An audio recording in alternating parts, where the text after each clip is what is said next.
성도님들 안녕하세요. 안녕하세요. 말씀에 들어가기 앞서서 한 가지 퀴즈를 드리겠습니다. 성경의 이 장은 어떤 장일까요? 첫 번째 힌트입니다. 성경에서 가장 아름다운 장 중에 하나입니다. 두 번째 힌트. 이 장을 가지고 정말 많은 시와 찬양이 지어졌습니다. 세 번째 힌트. 신약에 있습니다. 네 번째 힌트. 이 장은 영원한 가치를 지닌 것들을 다루고 있으며 그 중에 제일이 무엇인지 우리에게 알려줍니다. 너무 큰 힌트를 드렸네. 자, 성경의 이 장은 어디일까요? 네, 고린도전서 13장입니다. 맞습니다.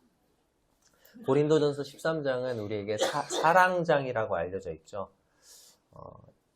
고린도전서 13장을 읽어보면 너무나도 아름다운데 이와 같이 아름다운 이 성경의 이 장이 온갖 문제들과 책망으로 가득 차 있는 고린도전서에 기록되었다는 것이 참 놀랍습니다. 고린도전서가 총 16장으로 되어 있는데요. 그것을 한 장으로 압축하라. 한 장만 남기고 다 없애라. 그렇게 말한다면 성도님들은 몇 장을 남기시겠습니까? 고린도전서 13장이 될 것입니다. 고린도 교회의 모든 문제의 근본 원인이 무엇이었을까요? 사랑이 없어서였습니다. 사랑이 없었기 때문에 교회에 다툼과 분열이 생겼어요. 사랑이 없었기 때문에 성도를 법정에 끌고 가서 고소를 했습니다. 사랑이 없었기 때문에 믿음이 연약한 성도에 대한 배려 없이 우상의 제물을 먹었습니다. 사랑이 없었기 때문에 주의 만찬 때 가난한 성도들을 기다리거나 돌아보지 않았고, 사랑이 없었기 때문에 은사를 남용하고 다른 성도들을 무시했던 것입니다. 고린도 성도들에게 있어서 가장 필요했던 것은 바로 무엇이었을까요? 사랑이었습니다. 그렇기 때문에 고린도전서 13장은 고린도전서의 핵심장이라고 할 수가 있습니다. 왜 제가 갑자기 고린도전서 13장 얘기를 꺼냈을까요? 자, 이쪽을 한번 바라보시죠. 뭐가 좀 바뀌었나요? 사진이 바뀌었죠. 근데 뭐가 안 바뀌었어요? 비전이 바뀌지 않았죠. 작년에 이어서 올해 교회의 비전이 무엇입니까? 같이 한번 읽어볼까요? 시작. 서로 돌아보기를 힘쓰는 교회. 비전이 바뀌지 않았죠. 지난 11월 말에 있었던 형제 수양회에서 모든 형제님들이 서로 돌아보기를 힘쓰는 교회라는 이 비전이 우리 교회에 참으로 필요했던 비전이었다. 그것에 대해서 공감을 하셨고, 올해도 같은 비전을 가지고 한 해 더 나아가자 하는 것에 동의를 하셨습니다. 그래서 올해 비전은 작년과 같습니다. 서로 돌아보기를 힘쓰는 교회. 서로 돌아보는 것. 그것은 우리가 해야 할 일이고 추구하는 목표입니다. 그러면 무엇을 가지고 우리는 서로를 돌아볼 수 있을까요? 우리가 서로를 돌아볼 수 있는 원동력이 무엇일까요? 바로 사랑인데 어떤 사랑이냐면 주님의 사랑입니다. 우리는 주님의 사랑을 가지고 서로를 돌아볼 수 있습니다. 이 세상의 인간적인 사랑, 육신적인 사랑이나 노력으로는 우리는 서로를 온전히 돌아볼 수가 없습니다. 오직 주님의 사랑으로만 서로를 돌아보는 일이 가능합니다. 그래서 2024년 첫 번째 주일을 맞이하면서 이번 시간에는 모든 일을 사랑으로 행하라 하는 제목으로 고린도전서 13장을 살펴보고자 합니다. 오늘 말씀의 제목이 뭐라고요? 모든 일을 사랑으로 행하라 입니다. 우리 다 같이 고린도전서 13장을 교독하도록 하겠습니다. 신약성경 279쪽입니다. 고린도전서 13장 1절에서 13절까지를 교독하겠습니다.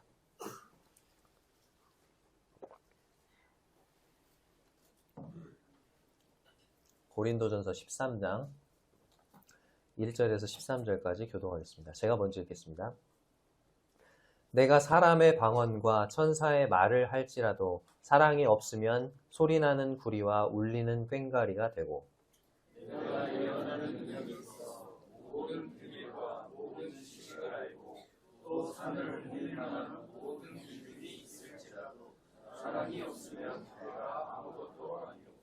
내가 내게 있는 모든 것으로 구제하고 또 내 몸을 불사르게 내줄지라도 사랑이 없으면 내게 아무 유익이 없느니라.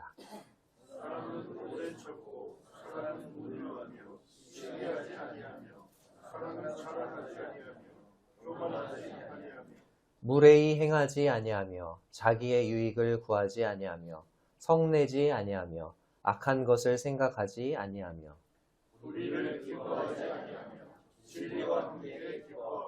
모든 것을 참으며 모든 것을 믿으며 모든 것을 바라며 모든 것을 견디느니라.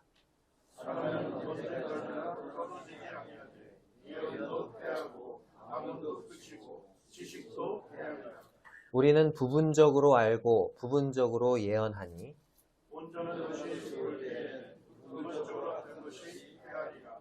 내가 어렸을 때에는 말하는 것이 어린아이와 같고 깨닫는 것이 어린아이와 같고 생각하는 것이 어린아이와 같다가 장성한 사람이 되어서는 어린아이의 일을 버렸노라.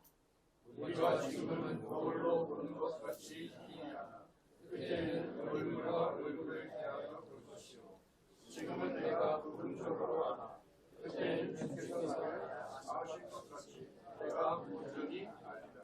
13절 같이 읽겠습니다. 시작. 그런즉 믿음, 소망, 사랑 이 세 가지는 항상 있을 것인데 그 중에 제일은 사랑이라. 네, 감사합니다. 제 손을 한번 보시겠어요? 이게 뭐죠? 0입니다. 0. 돈이라고 하지 마시고 0. 자, 0이 있습니다. 0의 가치가 뭐죠? 0의 가치는 아무것도 없는 거예요. 그죠? 근데 그 앞에다 0을 하나 더 붙여보겠습니다.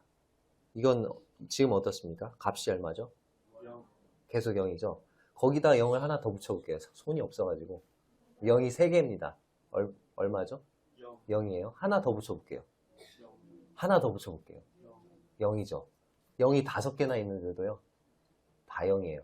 근데 그 앞에 1을 하나 붙여보겠습니다. 갑자기 가치가 얼마가 됐죠? 10만이 됩니다.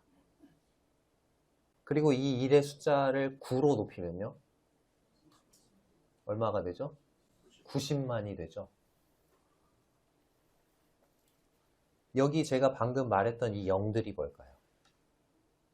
1절에서 3절에 나와 있는 우리가 가진 여러 다양한 은사들이 될 것입니다. 우리의 섬김, 우리의 수고, 우리의 헌신, 이런 것들이 다 0이에요. 뭐가 빠지면 그냥 무가치한 거예요? 네, 사랑이 빠지면 아무것도 아니라는 거예요. 그런데 그 앞에 뭘 붙이면? 사랑, 숫자 1을 붙였을 때 가치가 확 커졌잖아요. 사랑이 들어가 있을 때 그것이 큰 가치를 지니게 된다는 것입니다. 앞에 있는 숫자가 더 커지면 커질수록 1에서 9가 됐을 때 그 가치가 커지듯이 더 큰 사랑을 가지고 이러한 일을 하게 되면 이와 같은 일들의 가치가 어떻게 돼요? 더 커진다는 것입니다. 이것이 고린도전서 13장에서 말씀하고 있는 것입니다. 고린도전서 13장은 세 부분으로 나눠지는데요. 1절에서 3절까지는 사랑의 필요성에 대해서 말씀하고 있습니다. 그리고 4절에서 7절까지는 사랑의 특성에 대해서 말씀하고 있습니다. 그리고 8절에서 13절까지는 사랑의 영원성에 대해서 말씀하고 있습니다.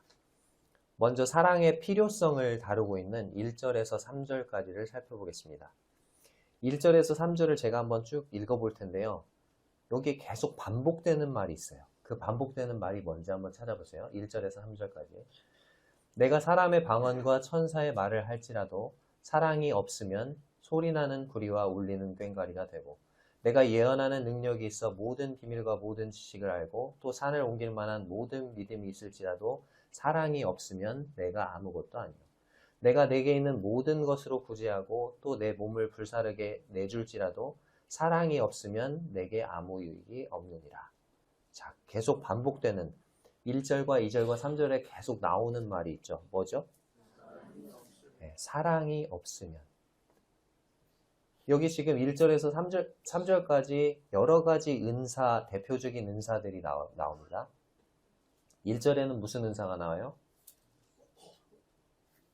방언의 은사가 나옵니다. 2절에는요? 예언의 은사가 나옵니다. 또 믿음의 은사가 나옵니다. 3절에는요? 구제의 은사가 나옵니다.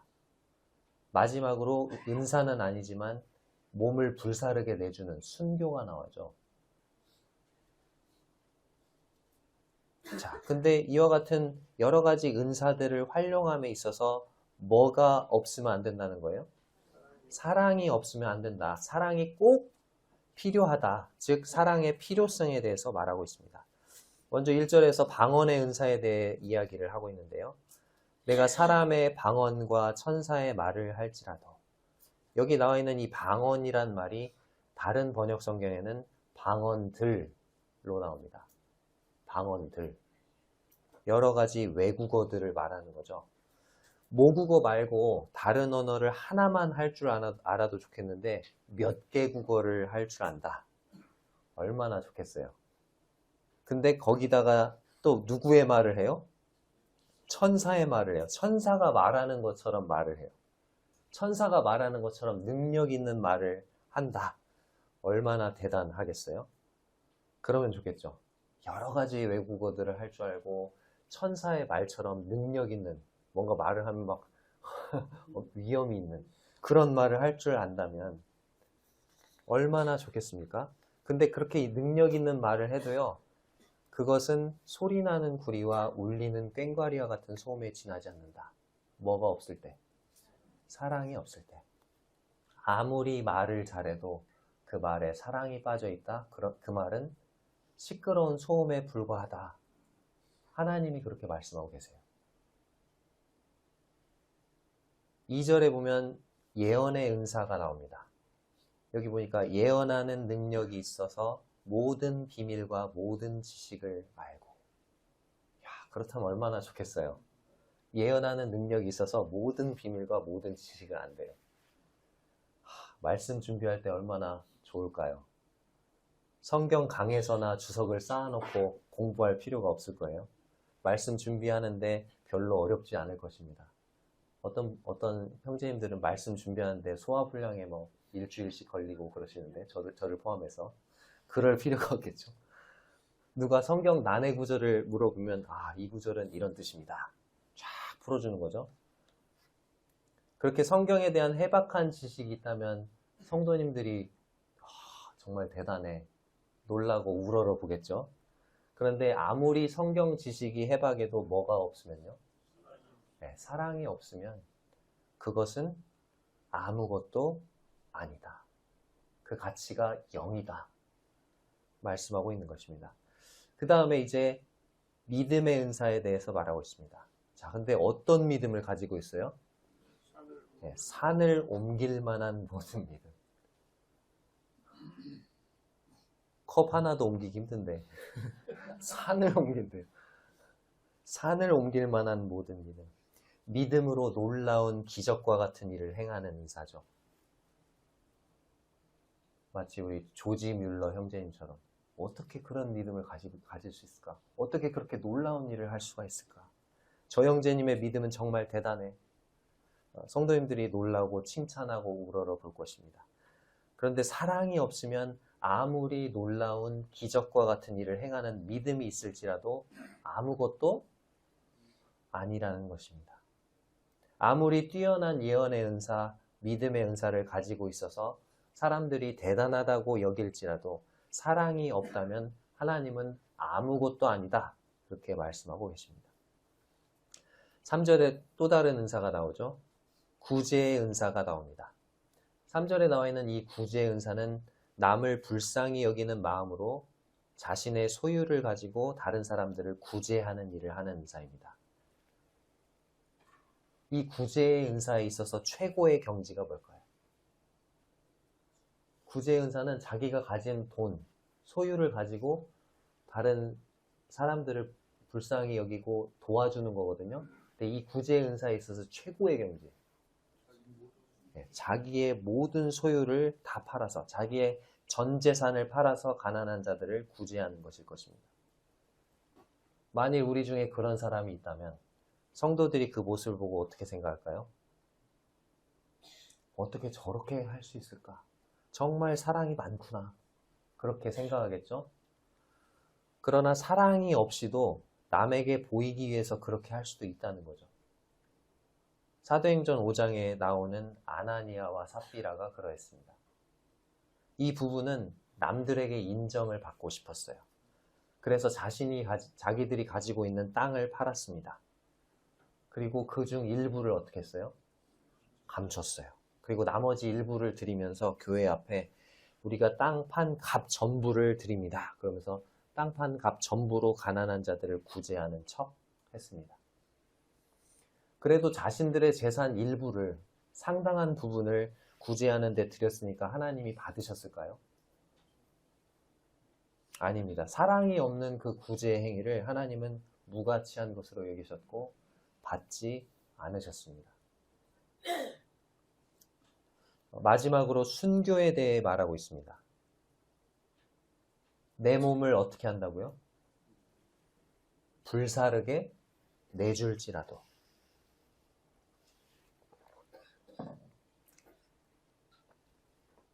구제의 은사에 있어서 최고의 경지가 전 재산을 팔아서 구제하는 것이라면 신앙에 있어서의 최고의 정점일 것입니다. 이 순교는. 우리는 순교자들에 대해서 주님에 대한, 그리고 멸망해 가는 영혼들에 대한 사랑이 대단해서 그랬을까라고 말합니다. 물론 많은 순교자들이 주님을 사랑해서 또 영혼들을 사랑해서 그 길을 선택했습니다. 그러나 이 본문은 순교도 뭐 없이 가능하다?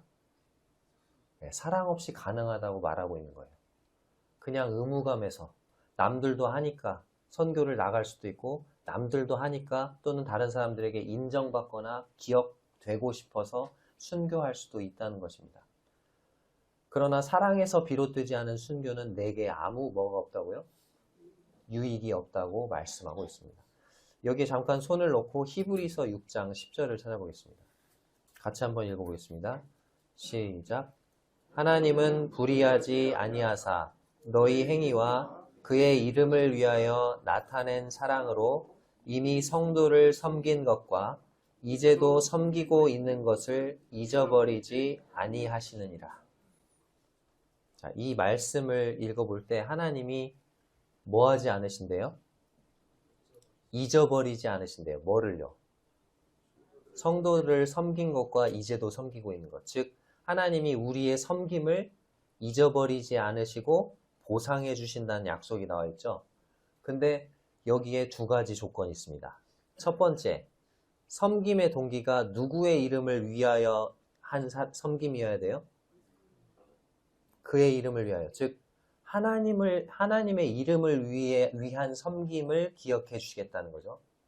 자, 두 번째, 섬김의 원동력이 무엇으로 해야 한다는 거예요? 무엇으로 성도를 섬겨야 돼요?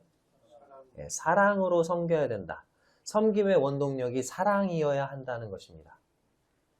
이 두 가지 조건을 만족시켜야 하나님께서 우리의 섬김을 잊지 않으시고 보상해 주신다는 거예요. 내 이름을 위하여 한 섬김, 내 이름을 나타내기 위한 섬김은 잊혀질 것입니다. 하나님이 기억지 않으실 거예요. 그 다음에 두 번째, 사랑에서 비롯되지 않은 섬김 역시 잊혀질 것입니다. 사랑에서 비롯된 섬김만 하나님께서 기억하시고 보상해 주실 것입니다. 나의 섬김은 어떤가요? 우리 성도님들의 섬김은 어떻습니까?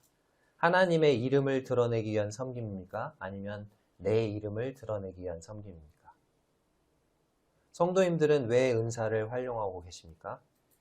다른 성도님들을 사랑해서 은사를 활용하고 계십니까? 아니면 영적인 성취감이나 만족감을 위해서 은사를 활용하고 계십니까? 이 히브리서의 말씀을 통해서 우리 자신의 섬김을 살펴보는 계기가 되었으면 좋겠습니다. 주님이 나에게 주신 은사를 발견하는 것 중요합니다. 그리고 그 발견한 은사를 묻어두지 않고 열심히 활용하는 것 역시 중요합니다. 그러나 성도에 대한 사랑을 가지고 그 은사를 활용하는 것이 가장 중요한 것입니다. 다시 본문으로 돌아가세요. 고린도전서 13장. 고린도전서 13장 4절에서 7절까지는 이제 두 번째 부분으로 사랑의 특성에 대해서, 특별히 사랑의 특성 15가지에 대해서 말씀하고 있습니다. 사랑이 주님으로부터 온 것이기 때문에 여기에 나오는 이 사랑의 특성에서 우리는 주님의 모습을 발견하게 됩니다. 자, 첫 번째, 사랑의 특성이 뭐죠? 사랑은 오래 참고, 사랑은 오래 참습니다. 어떻게 참는다고요? 오래 참습니다. 이번만 참는 게 아니고, 조금만 참는 게 아니고, 오래 참습니다. 사랑은 다른 건 다 참아도 이것만은 못 참아, 이렇게 말하지 않습니다. 사랑은 관용합니다. 다른 사람의 잘못에 대한 응징을 더디합니다. 하나님도 그러시죠. 하나님도 심판을 어떻게 해요? 빨리 해요, 더디해요? 더디하세요. 죄를 범한 자들을 즉각적으로 응징하지 않으십니다. 심판을 미루고 또 미루고 형벌을 줄일 수 있는 길을 열어주십니다. 그리고 인내하십니다. 하나님은 나에 대해 얼마나 오래 참아 오셨을까요? 주님이 나에 대해서 그렇게 오래 참아 오셨다면 나는 다른 성도들 조금 참아줄 수 없겠습니까? 1만 달란트를 탕감 받았는데 100데나리온 탕감 못 해주겠습니까? 그 전에 제가 말씀드렸던 것 같아요. 1만 달란트가 얼마라고요? 또 까먹으셨구나. 1달란트가 얼마라고요? 1달란트가 6,000데나리온이에요. 6,000데나리온. 1데나리온이 얼마죠? 노동자 하루 품삯. 10만원 계산하면 100데나리온 탕감받은 사람은 얼마 탕감받은 거예요? 아니, 100데나리온이 얼마예요? 1,000만원이죠. 10만원 곱하기 100데나리온이니까. 그러니까 1,000만원 빚진 사람 멱살 잡은 거죠? 이 사람은 근데 얼마 탕감받았다고요? 1만 달란트. 1데나리온이 1달란트가 6,000데나리온이에요. 그걸 계산하면 어떻게 될까요? 60조입니다. 60조. 여기 혹시 1조 원 빚지신 분? 60조 원을 탕감받았다고요. 60조 원을. 60조 원 탕감받고 돌아서서 얼마 나한테 빚진 사람 멱살 잡았다고요? 1,000만 원. 그 1만 달란트 탕감받은 자의 비율을 보면서 어떻게 저럴 수 있지 그러잖아요. 근데 그게 누구의 모습이에요? 바로 내 모습이라고.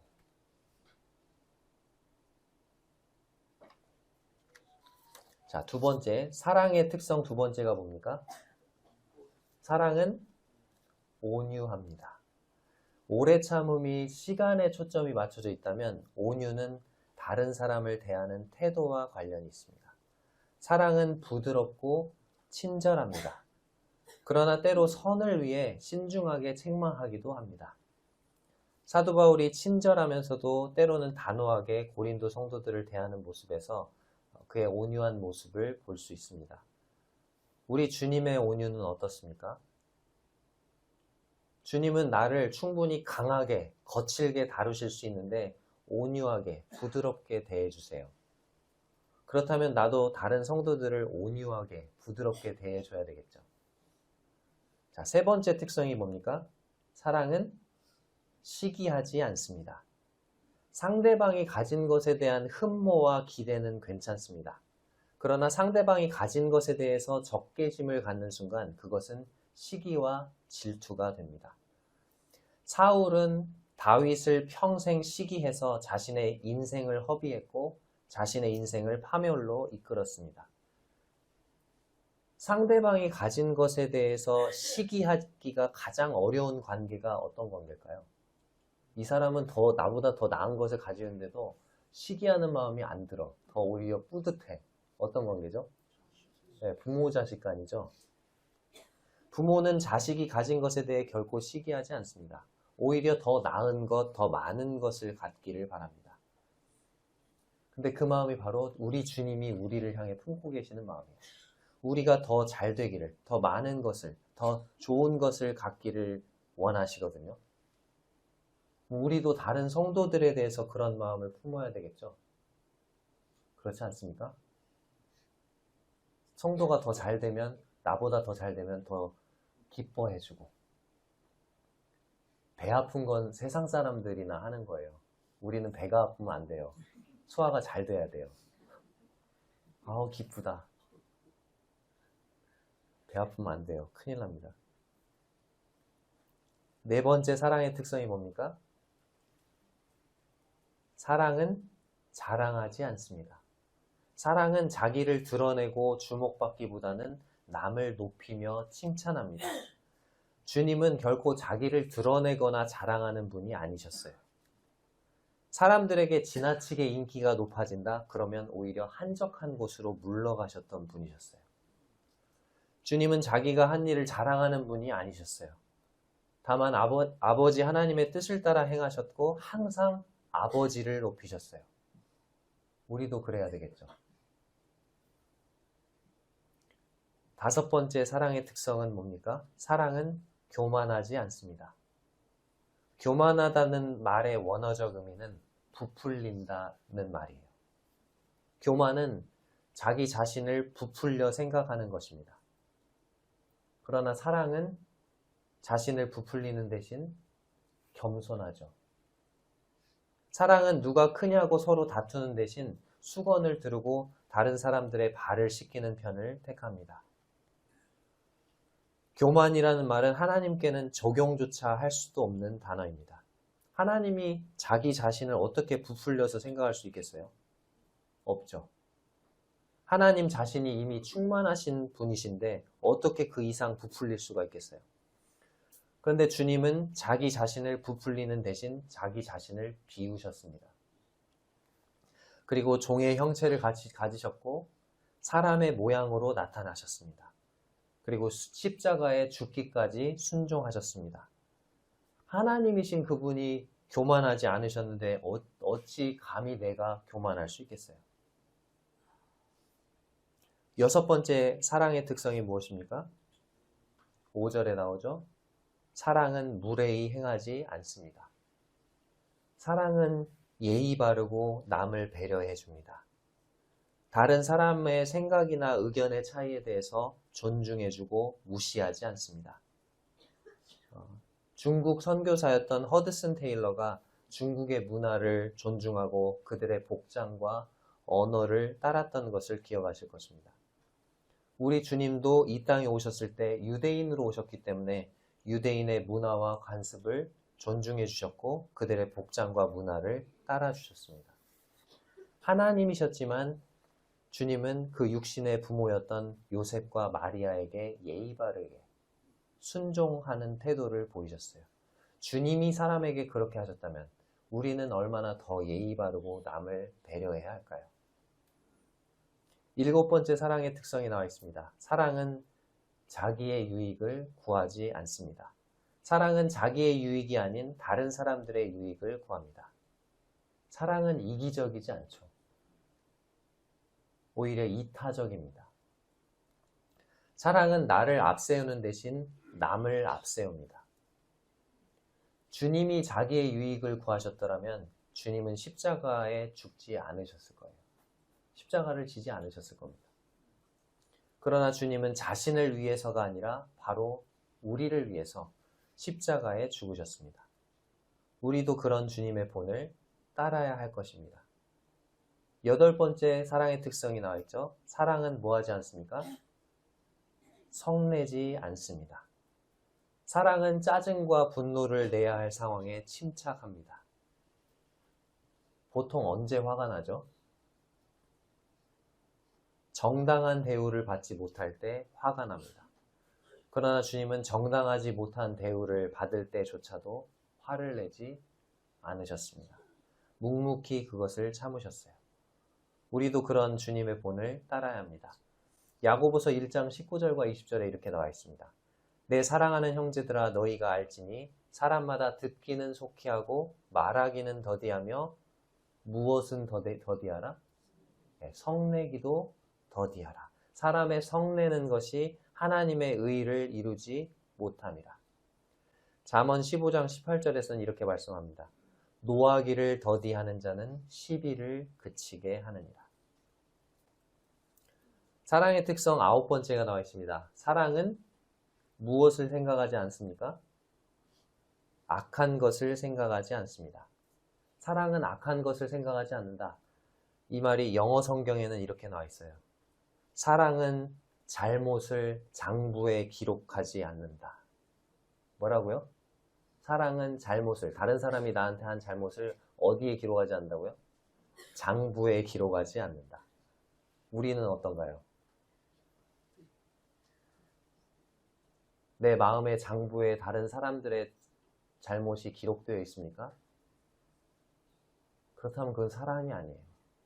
우리 주님의 모습이 아니에요. 그 주님을 따르는 사람들이 아닌 거예요. 사랑은 남이 나에게 준 상처들을 장부에 기록하지 않습니다. 사랑은 안갚음하려는 생각을 품지 않습니다. 사랑은 잊어버리는 일에 후합니다. 내게 잘못한 사람을 용서하고 축복합니다.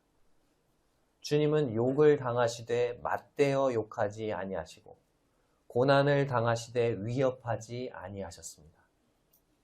주님은 내가 너희의 모든 죄와 불법을 내가 다시 기억지 않으리라 말씀하셨습니다. 주님은 기억하지 않으시겠다고 하는데 나는 기억해야 할까요? 그러면 안 되겠죠. 주님이 기억하지 않으시니까 나도 기억하지 말아야죠. 10번째 사랑의 특성이 나와 있습니다. 사랑은 불의를 기뻐하지 않습니다. 사랑은 다른 사람들의 불행을 기뻐하지 않습니다. 주님은 예루살렘을 내다보시면서 그 예루살렘이 어떤 예루살렘이에요? 자신을 일주일 후면 십자가에 못 박을, 자신을 핍박할, 자신을 조롱할 그 예루살렘인데 그 예루살렘을 바라보시면서 그래 잘됐다 너네들, 그래 멸망해라 그러셨나요? 주님은 손뼉을 치며 좋아하시는 것이 아니라 그 예루살렘, 자신을 십자가에 못 박고 핍박할 그 예루살렘을 향해서 우셨습니다.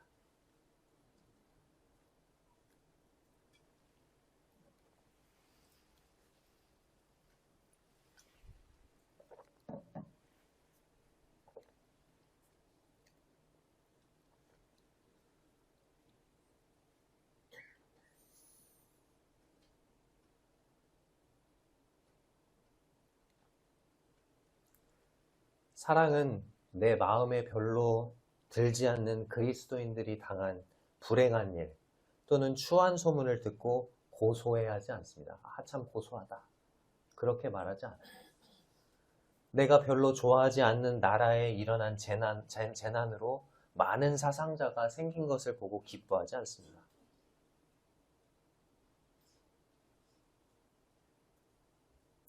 우리 자주 그러잖아요. 일본에 무슨 일이 일어나면 잘 됐다. 그거 주님의 마음 아니에요.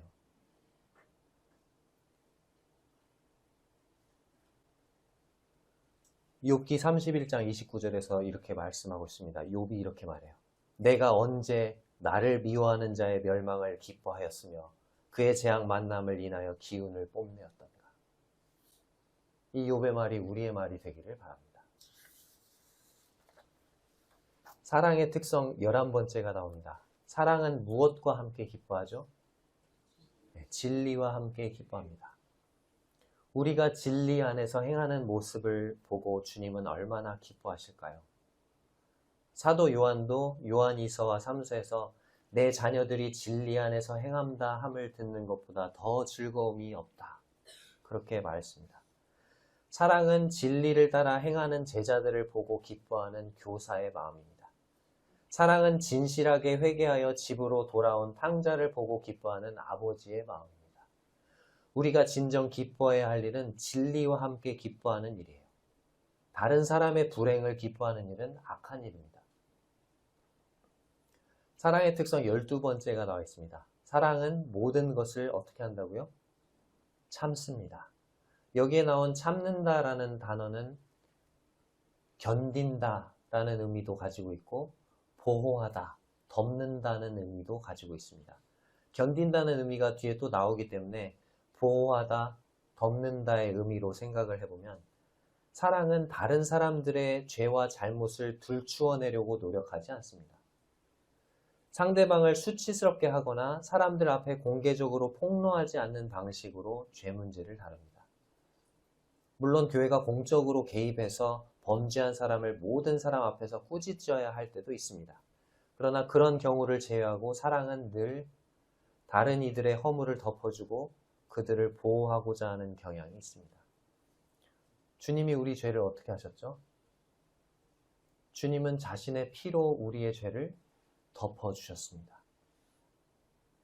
겨울에 내리는 눈이 세상의 모든 더러운 것들을 하얗게 덮으시는 이 하나님의 자비하심을 증거하고 있지 않습니까? 주님이 우리의 허물을 이렇게 덮어주신다면 우리도 형제자매들의 허물을 덮어주어야 하지 않겠습니까? 사랑의 특성 13번째가 나옵니다. 사랑은 모든 것을 믿습니다. 사랑은 항상 다른 사람들을 최선의 방향으로 이해하려고 하고 다른 사람의 동기를 선한 것으로 해석하려고 노력합니다. 그 형제님 또는 그 자매님이 그렇게 말한 것은 또는 그렇게 행동한 것은 이러이러한 선한 의도로 그렇게 한 것일 거야.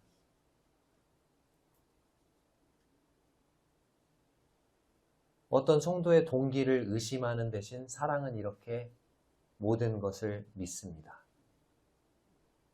또한 사랑은 다른 이들의 잠재력과 미래의 가능성을 내다보고 믿어줍니다. 십자가를 앞둔 주님의 심정을 하나도 이해하지 못하고 누가 서로 크냐고 다투기만 하던 그 제자들이 이후에 세상 끝까지 증인이 될 것을 주님이 바라보시고 그들을 믿어주셨듯이 지금은 도저히 변화될 것 같지 않은 그 서로 싸우는 모습을 보면 한숨만 나오는 그 제자들. 근데 그들이 충분히 땅끝까지 주님의 증인이 될 것을, 그들이 충분히 변화하고 발전할 수 있는 그 발전 가능성을 내다보시고 믿어주셨듯이 우리도 역시 다른 성도들을 그렇게 바라보고 믿어줘야 할 것입니다. 사랑의 14번째 특성이 나옵니다. 사랑은 모든 것을 바랍니다. 지금은 실패하고 있더라도 결국은 주님이 선을 이루실 것을 소망하는 것입니다. 고린도 교회의 상황은 지금 최악이었어요. 그러나 바울은 절대 소망을 버리지 않았습니다. 절망하지도 또 좌절 가운데 고린도 성도들을 버려두지도 않았습니다. 사도 바울은 고린도 교회에 편지를 여러 번 썼고 또 그들을 찾아갔고 자신을 대신해서 사람을 보냈고 그들을 위해서 기도했습니다. 마침내 그들이 올바르게 반응할 것이라는 것을 의심하지 않았습니다. 왜요? 사랑은 모든 것을 바라기 때문에 그렇습니다. 주님은 나에 대해서도 희망을 저버리지 않으세요. 주님이 나에 대해서 포기하셨을 거라고요? 만약 포기하셨다면 주님은 우리를 이미 이 세상에서 데려가셨을 것입니다. 지금 내가 살아있다는 사실 자체가 주님이 나에 대한 희망을 포기하지 않으셨다는 것을 증거합니다. 주님은 계속해서 나에 대해서 희망을 품고 계십니다. 그렇다면 그 희망에 우리가 부응해야 하지 않을까요? 그 희망을 이루어 드려야 하지 않을까요? 또 그리고 실패한 것처럼 보이는 다른 성도들에 대해서도 주님과 동일한 희망을 품고 그들을 위해 기도해야 하지 않을까요? 사랑의 15번째 특성이 나옵니다. 사랑은 모든 것을 견딥니다. 마약과 절도로 수차례 체포를 당하다가 오랜 형을 선고받고 교도소에 갇힌 한 청년이 있었습니다. 교도소에 들어간 지 오래지 않아 그의 친구들은 그를 잊어버렸습니다. 그 교도소 담장 너머에서 그는 완전히 잊혀진 존재가 되었습니다. 단 한 사람을 제외하고.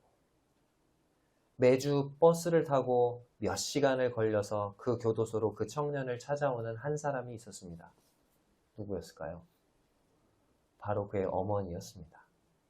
그 어머니는 아들과 잠시 면회를 마치면 다시 버스를 타고 집으로 돌아갔습니다. 어머니는 거의 매일 그에게 편지를 쓰고 책들과 또 교도소에서 허용하는 몇 가지 물품들을 아들에게 보내줬습니다. 먼 거리, 교도소의 높은 담장, 비용, 시간, 다른 사람들의 눈초리, 시선, 이런 것들은 아들을 향한 어머니의 사랑과 발걸음을 막지 못했습니다. 그런데 이 어머니의 사랑보다도 더 많은 것을 참고 견뎌낸 사랑이 있습니다. 그게 누구의 사랑입니까? 네, 우리 주님의 사랑입니다. 훨씬 더 많은 것들을 견뎌야 했던 사랑입니다. 주님이 나를 위해서 그렇게 많은 것들을 견뎌내셨다면 나는 그런 주님을 위해서 조그만 한 것 하나 못 견디겠습니까? 주님이 견디셔야 했던 것에 비하면 내가 견뎌야 하는 것은 어려운 것입니까?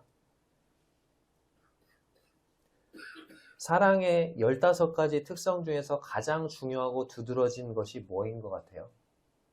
참는 것인 것 같습니다. 여기에 보니까 오래 참고, 한 번 나왔죠? 모든 것을 참으며, 2번 나왔어요. 모든 것을 견디니라. 3번 나왔어요. 참고 견디는 것이 사랑의 특성에서 3번이나 반복되고 있습니다. 참고 견디는 것이 사랑의 특성에서 가장 중요하고 두드러진 것 같습니다. 이제 8절에서 13절까지 사랑의 영원성에 대해서 말씀하고 있습니다.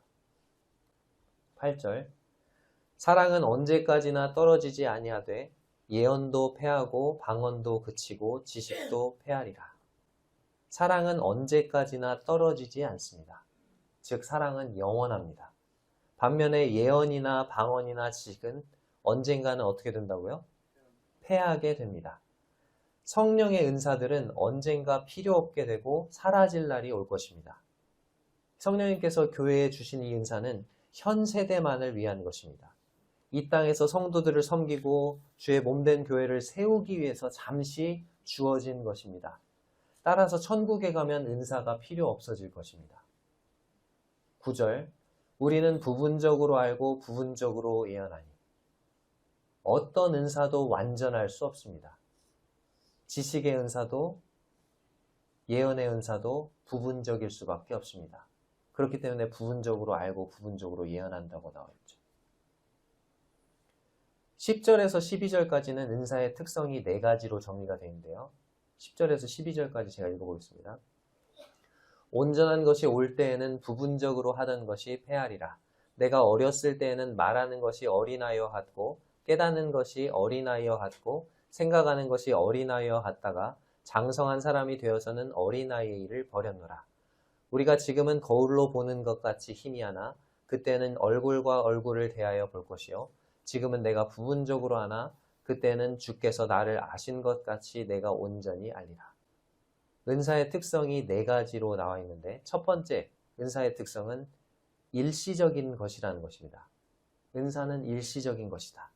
지금은 있지만 어떻게 된다고요? 10절에 온전한 것이 올 때는 부분적으로 하던 이 은사를 가리키는 거죠. 부분적으로 하던 것이 어떻게 된다고요? 패하게 된다. 은사는 일시적인 것입니다. 자, 2번째 특징은 은사의 특징은 부분적인 것이라는 거죠. 어떤 은사도 완전하지 않죠. 그래서 부분적으로 하던 이 은사를 말하는 겁니다. 그것이 패하게 된다 말하고 있습니다. 은사의 3번째 특징은 11절에 나와 있는데 어린아이와 같다가 장성한 사람이 되어서는 어린아이의 일을 버렸노라. 은사의 3번째 특성은 은사는 어린아이의 일과 같이 언젠가는 버리게 될 일이라는 것입니다. 이 세상은 완전히 자란 성인의 상태가 아닙니다. 완전한 상태가 되기를 기다리고 있는 어린아이와 같습니다. 은사는 우리 주님이 이 땅에 오셔서 이 세상이 완전한 상태가 되면 뭐 하게 될 일이에요? 버리게 될 일이라는 거예요. 우리 주님이 재림하시게 되면 이 세상은 온전한 성인과 같은, 장성한 사람과 같은 상태가 될 것인데, 그때 주님이 오시게 됐을 때 완전한 상태가 되면 버리게 될 일이라는 것입니다.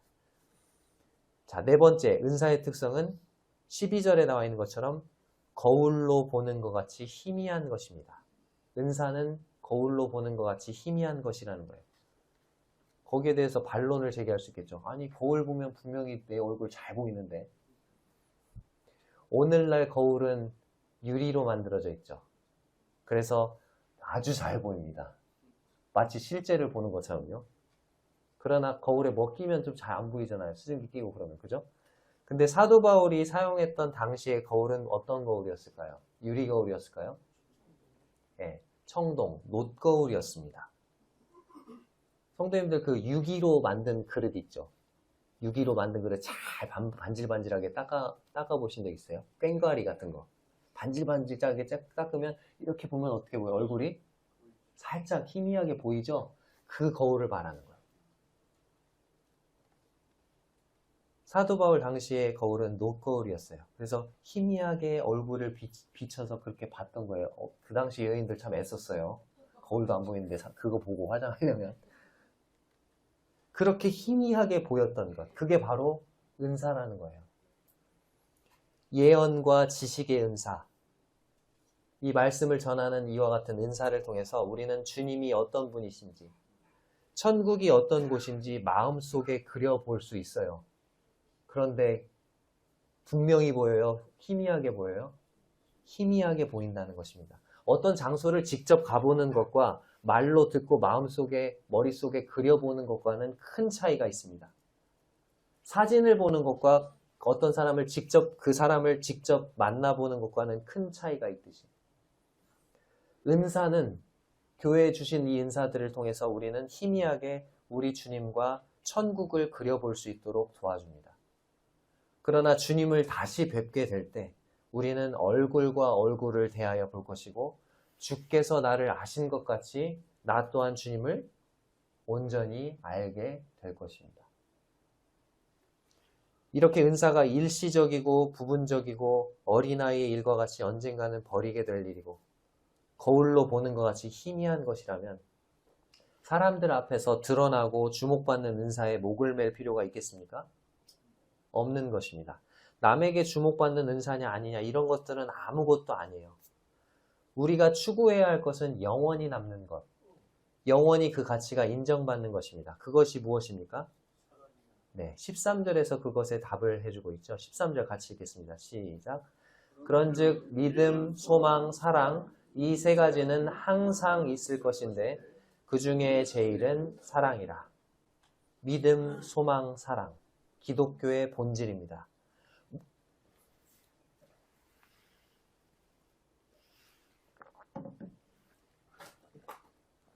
모든 은사들이 사라지고 없을 때에도 이 세 가지는 항상 있을 것입니다. 그러나 그 중에 제일은 무엇입니까? 사랑입니다. 우리가 천국에 대한 소망, 그리고 주님을 다시 만나게 될 소망을 어떻게 갖게 됐죠? 주님을 믿는 믿음 때문에 갖게 됐죠? 자, 그럼 이 믿음은 어디서 왔습니까? 그 믿음에 앞서서 무엇이 있었나요? 네, 하나님께서 자신의 아들을 십자가에 내어주신 사랑이 있었잖아요. 그 사랑을 우리가 믿은 거잖아요.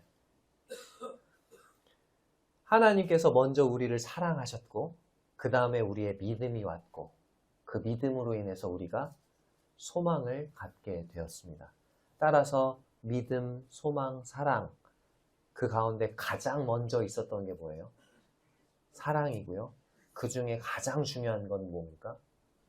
사랑이에요. 사랑이 없었으면 믿음도 소망도 없었습니다. 말씀을 정리해 보겠습니다. 우리가 받은 은사들이 각각 다 다릅니다. 어떤 은사를 받았든지 그 은사를 가지고 각양각색으로 주님을 섬기고 성도들을 돌아보는 일을 하게 되는데, 중요한 것은 내가 가진 은사가 남들 앞에 주목받거나 드러나는 것이 아닙니다. 가장 중요한 것은 내가 그 은사를 이 고린도전서 13장에 나와 있는 것처럼 무엇으로요? 네, 사랑으로 사용하느냐 아니냐 하는 것입니다. 우리가 가진 은사를 사랑으로 사용하게 될 때 하나님이 그와 같은 섬김을 기억해 주시고 보상해 주실 것입니다. 올 한 해 우리 교회가 고린도전서 13장에 나오는 이와 같은 주님의 사랑을 가지고 서로를 돌아보는데 힘쓰는 교회가 되기를 바랍니다. 그래서 하나님을 기쁘시게 해드리는 교회가 되기를 바랍니다. 이상으로 말씀을 마치겠습니다. 감사합니다.